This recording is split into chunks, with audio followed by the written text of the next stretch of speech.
Hello, beautiful listeners and viewers, and welcome to another episode. I am really happy to have you here today with Amy Garcia Baker. We are going to talk about grief, and specifically, we are going to talk about mind-body connection with grief, processing grief, moving through it. And we're going to be relating things back to Louise Hay's methods that she speaks to so often in the book that she wrote with David Kessler, How to Heal Your Heart. And in that book, they address affirmations, personal growth, and all of the emotions that occur when grief is involved. So there's so many different types of grief, whether it's about a relationship or an actual death, but I am going to turn it over to our specialist to start talking about that. So a little bit more about Amy here. She is an ICF certified coach, a Heal Your Life coach and workshop facilitator. She helps people work through negative transitions, getting their way forward so that they can stop searching and start living. Through her work with hundreds of clients, she's seen firsthand how learning to love yourself helps you to develop into the person that you are. And so as a Heal Your Life coach and workshop teacher, what Amy is doing is using all of those tools that so many of us in the metaphysical world are using to improve our lives. And likely what drew you here is that desire to heal your life and to help others to heal their own. So on top of all of that, Amy works with a person-centered approach. She sees people as unique individuals with valuable gifts and contributions. Her primary work is as a grief counselor.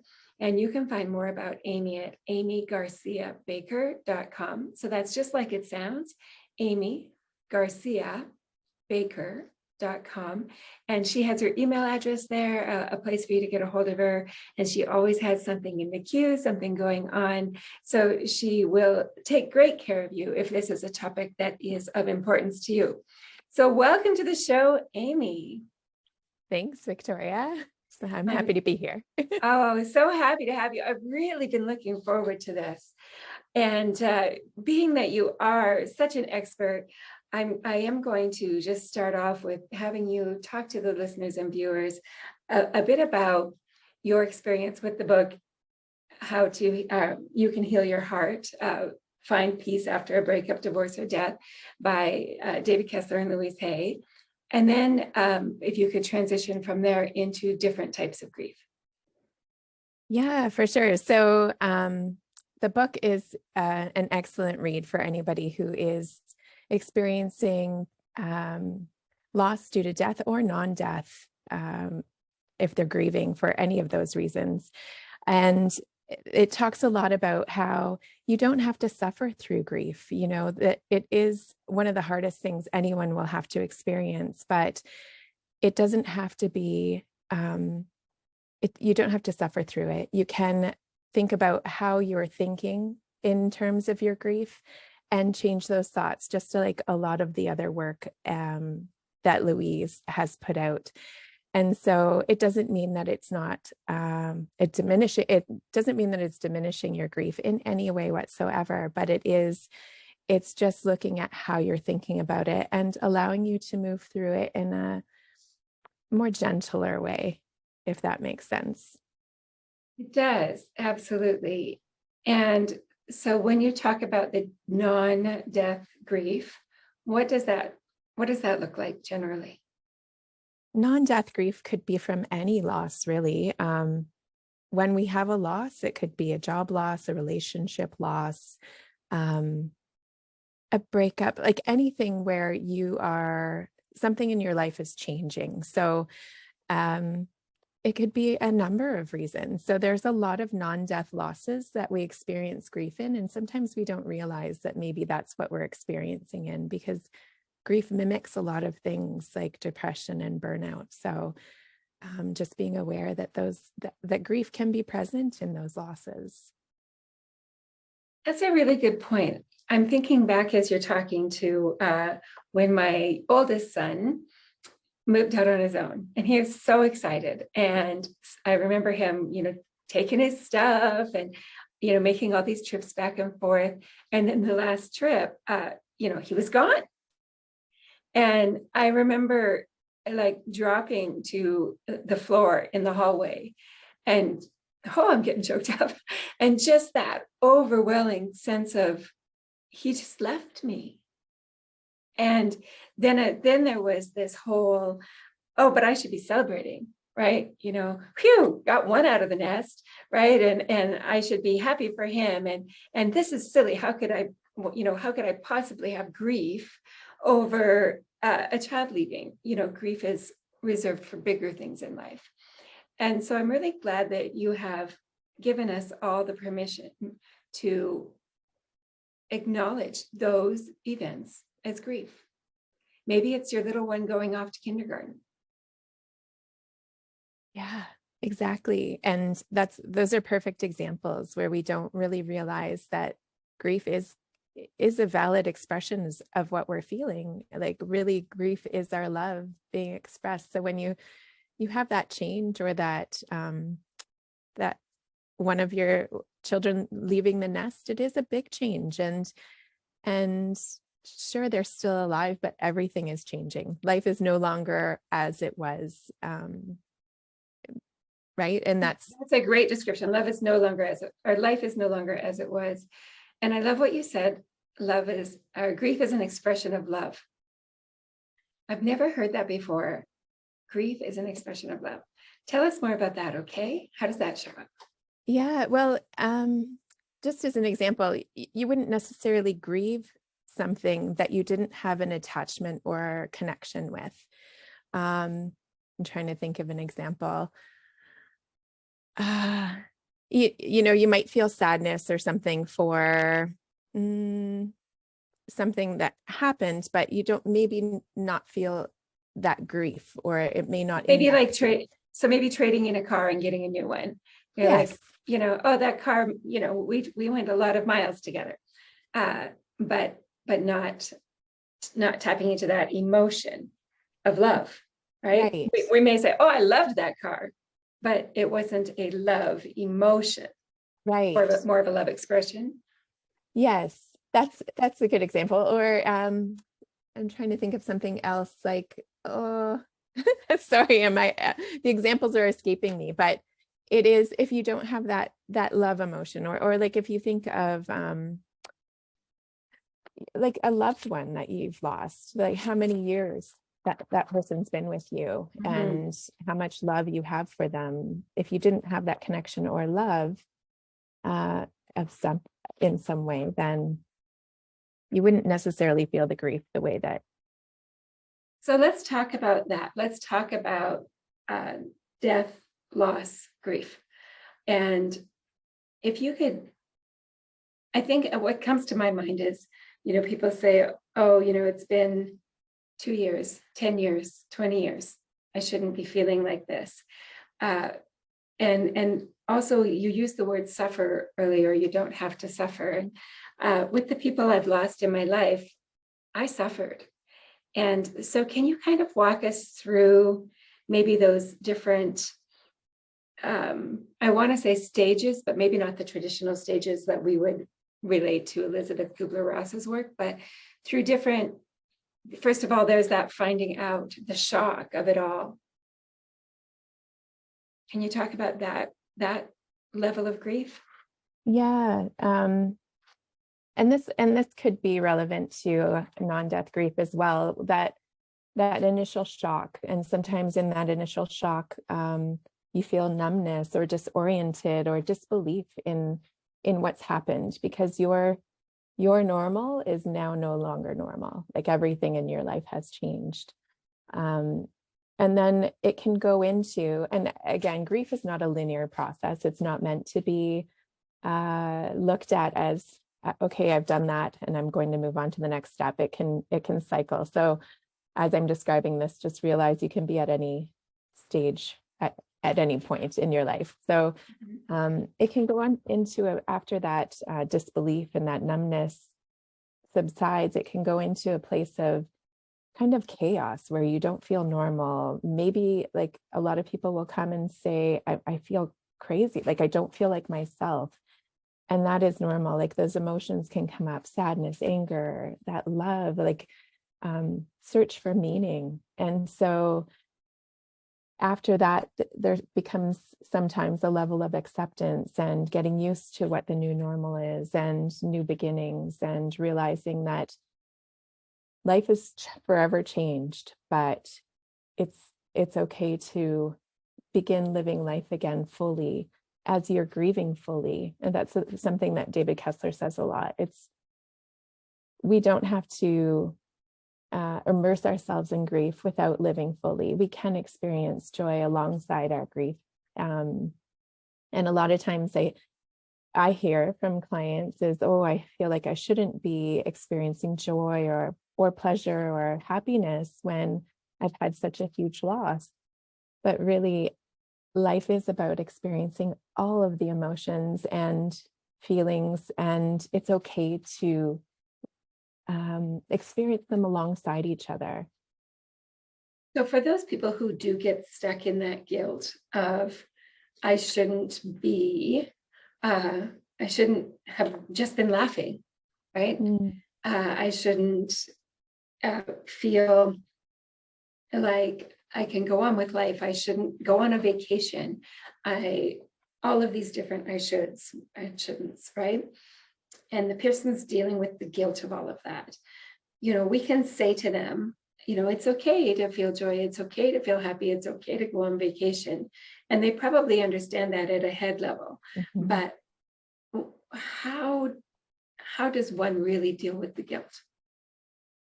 Yeah, well, sometimes some of the exercise that I give my clients is journaling. Like, what is your grief telling you? Or what is that guilt about? Like writing directly to your guilt.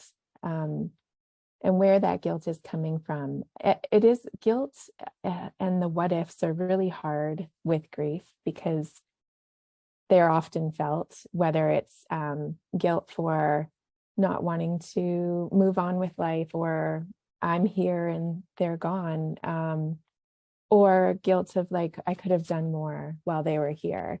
Mm-hmm. And so it's really, it's so individual. There's not like a one size fits all to say, okay, you're going to move over your guilt or those what ifs or that experiencing joy. It's really looking at it as a whole and starting to really incorporate self-care. Like if it can't be those bigger things, what can you do for yourself to take care of what you're experiencing? Because grief comes with so many physical, emotional, spiritual things that are impacted. So it really takes examining what's happening within you and around you to prevent you from allowing that joy or, just living life, like our life is carrying on. Carrying on. Yeah. Yes. Mm-hmm.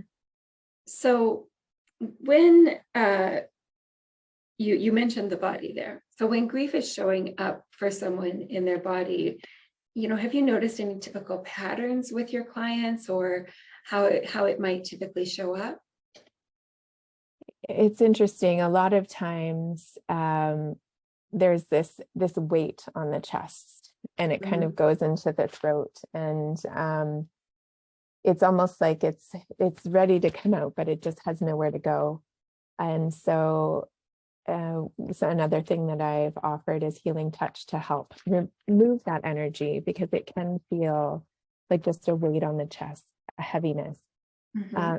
It also affects sleep.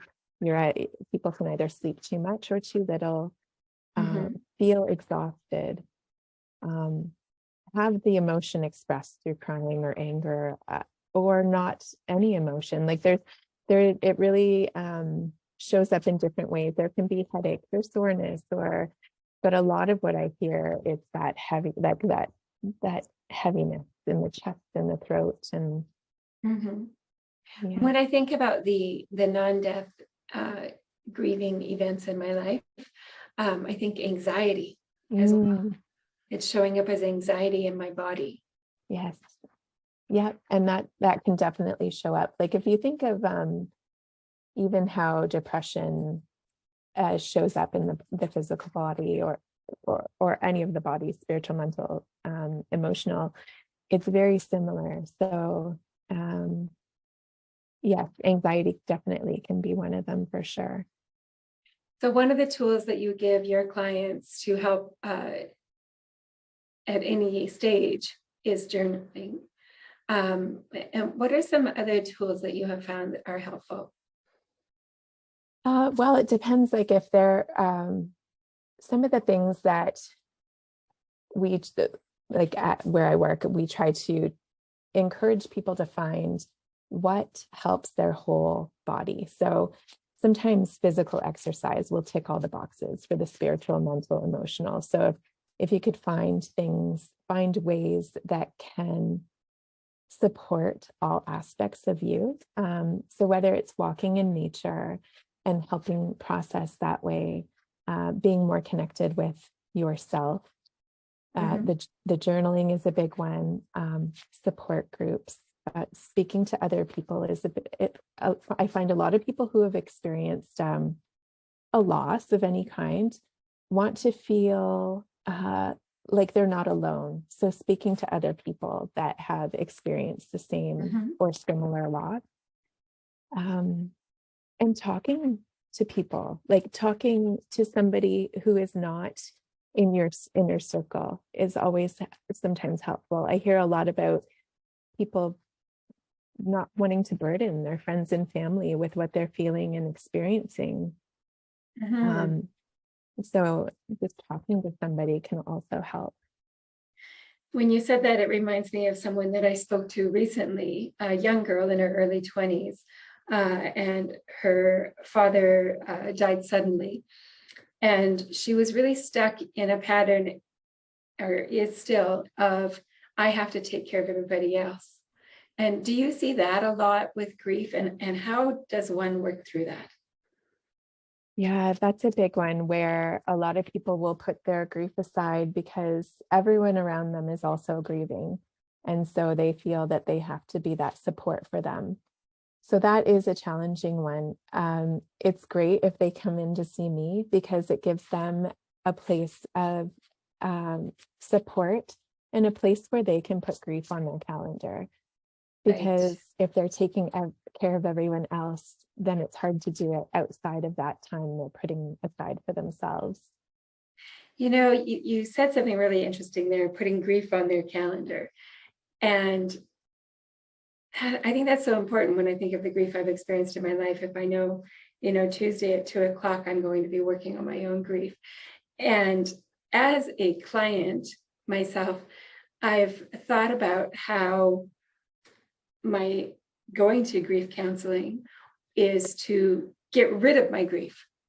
And as a counselor, maybe some counselors think, oh my goodness, what can I do to help my client get rid of their grief? But I think from what you're telling me and your holistic approach is that the idea is not to get rid of the grief. The idea is to maybe accept the grief and move with it. Am I correct? Yes, like it is integrating that new way of your life. Grief, especially for grief due to death, never leaves us. It changes for sure. You'll notice over time, it's not as hard to talk about the loved one, or when you think about them, it's not as emotional. But there can be times where you're walking through the grocery store, or driving down the road, and a song comes on, and that memory comes, and all of a sudden the grief is present, like it was yesterday. Yes. And so it never leaves, but it does change. And so it is a way of just allowing it into our lives and not trying to have a completion date, because there won't be a completion date to it. So can we talk about love and forgiveness when it comes to grief? Yes, love and forgiveness. So can you share a little bit more about? So what I'm thinking about is, for example, those people who maybe it was a spouse, neighbor, teacher, friend who was someone who you really had affectionate feelings for, but then you have these memories that aren't pleasant. I'm trying to think of one in my life in particular. There's nothing coming to top of mind, but just as an example, maybe someone's passed away who wronged you, and it was never cleared up. And now after that person is gone, how does forgiveness come into processing grief? I think, okay, here's an example. I've talked to many people who have lost a parent, and there's things that were unsaid between them. And there's still some resentment from childhood wounds, that we all have, because we all had parents, and, or someone looking after us, and they haven't worked through that. And so maybe they had a rough childhood. So now that parent has passed on, and they want to throw that whole rough childhood memory kind of into the garbage can, but with it goes all the good stuff. So how do you help people get to a place of understanding those emotions and offering forgiveness so that they can salvage the good memories? Does that make sense at all? Yes, absolutely. Yeah, I know where you're going. Yeah, and that happens a lot, the things that have gone unsaid, or the things that you feel that some people feel that they're still carrying that weren't resolved and the person is now gone. So when it comes to forgiveness, and Louise talks about this too, is that when you forgive, you're really essentially setting yourself free. So it's a gift to yourself to be able to forgive. And so ways that I help clients do that is writing letters. Like if people can sit down and write a letter to their loved one, and share all the things that they felt were left unsaid, and kind of process that way. Writing is an excellent tool because it accesses a different part of our brain when we're handwriting. And then they release it, whether it's through fire, burning, or in the water, or whatever, burying it. That sometimes comes with a lot of relief along with it. There's also, in different techniques, there could be talking as if, like in a counseling aspect, as if they're in the room with them. So verbalizing it. Yes. And sharing that way can also, if writing is not a way that they like to express. Yes. I think that it's probably something, going back to Louise's work, that maybe could even be done as a conversation in the mirror. Absolutely. Right. So that person's no longer in the room, or even a non-death grief where forgiveness, maybe you've been fired from a job, and you need to offer forgiveness to the workplace as well as to yourself. That conversation in the mirror, I've used that in the past when I've needed to work through a situation, and it's been really helpful. And it feels odd when you first start, but I think having that connection with your own eyes really ties in your own heart and that healing that we all need so badly. Yes. So those techniques that you mentioned, so writing a letter to the loved one, or pretending the loved one is in the room and having that conversation, and assumably having the person who is not in the room and pretending they're in the room, having them maybe answer back. Is that part of it? It can be, for sure, having them answer back. Absolutely. So are those techniques, or is there a different technique, or in addition to, that you would use with people who, for example, didn't get a chance to say goodbye? Yeah, for the people who didn't, and it also depends on people's beliefs, right? If people believe that they can be heard, that what they're sharing and the messages that they're expressing can be heard, then there's different ways to do that, whether they're thinking about it and sharing that way, expressing it in a letter or in counseling. But then even some of the tools that Louise does in her workshops, or that has been trained in her workshops, of writing down the things that need to be forgiven, or and then having that witness can Yes. also be helpful. It's very powerful, isn't it? It Absolutely. really is. So, Amy, for the person who is watching or listening right now, who the grief is fresh, do you have some advice for them to get through the crisis part of the grief? Yeah, well, grief is, and in the book it says a lot that it's important to honor the grief. The grief is not to be rushed. A lot of times people want to rush through those, like especially that early grief, that fresh grief. It's so uncomfortable. It's like one of the hardest things people will have to feel is that grief, because it's so uncomfortable. And so really honoring it and not trying to rush through it, and understanding that it will change, but if there's no timeline to grief. So that feeling that in the beginning is uncomfortable. Reach out for your supports, know where your supports are. Talk to people who you feel can be trusted and can sit with you in the grief without trying to change things, kind of meet you where you're at, because there's not often a lot of things that people can say to get you out of the grief. It's something that you have to go through. And so finding the people who can sit with you with it, and be okay and be uncomfortable with you in that grief. Right. That's really important. They can be uncomfortable with you in the grief. Now, what about pre-event? So I know that you work with hospice patients, families. And so there's that time before the person has passed, but the family is still grieving, even though the person is still with us. For the people going through that right now, maybe they've got a sick spouse, parent, or child, and they're grieving every day, and they might have been grieving every day for a year now. Is there any specific advice you can lend to them?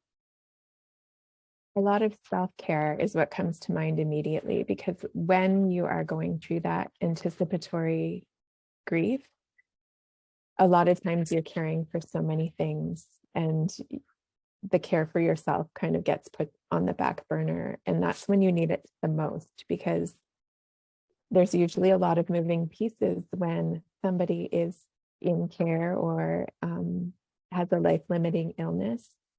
And so when that happens, it's important to fill your cup, and it's not selfish doing that. It's so important, because you need to you can't give from your empty well. So making sure you're taking that 5-minute break, or setting intention that this coffee I'm having is my moment and nothing else happens, or whatever that looks like. Absolutely. And that self-care, like you said, might be simple as a coffee, or maybe it's just taking that hour for yourself and being able to step away from the situation right in front of you. And with self-care comes self-love. And, the two go hand in hand. And I think that self-care kind of got a bad rap a while ago, because it was all manicures and bubble baths. And while manicures and bubble baths are fabulous, that self-love is the foundation of the self-care. So really working on that as well, the loving ourselves. And I know that's something that you help people with your coaching, your Heal Your Life coaching, the grief aspect as a grief counselor, helping people to really love themselves so they can support themselves as a lifelong skill that changes everything for the better. And in the book, You Can Heal Your Heart, they talk about using affirmations. Now, when I think of affirmations, and you all know I love affirmations, I think of kind of goal-driven affirmations, and the ones that invoke those really good feelings. So how do affirmations around grief work? What would some of those sound like? If maybe you can refer to the book, or maybe you know some off the top of your head, what that would look like. Yeah, and I do have the book here. And it's funny, I just opened this one. I embrace the now and my healing begins. Oh, that feels good. Yeah. I have goosebumps. I embrace the now and my healing begins. I don't think there's a person watching or listening that would not benefit from that affirmation. Mm-hmm. Yes. So I was going to ask you to give me a list, but frankly, that one covers it. So we're just going to stick there. And people, to get a hold of you again, to help them work through grief, to help them work through any of the Heal Your Life processes as well. Your website is Amy Garcia Baker. I'll put that into the comments and show notes. So amygarciabaker.com, so that people can get a hold of you easily. And I can tell you firsthand that Amy is a wonderful coach and a wonderful counselor. Amy is my counselor. And I'm happy to share her with you and her wisdom. And thank you so much for being on the show today, Amy. Thank you, Victoria.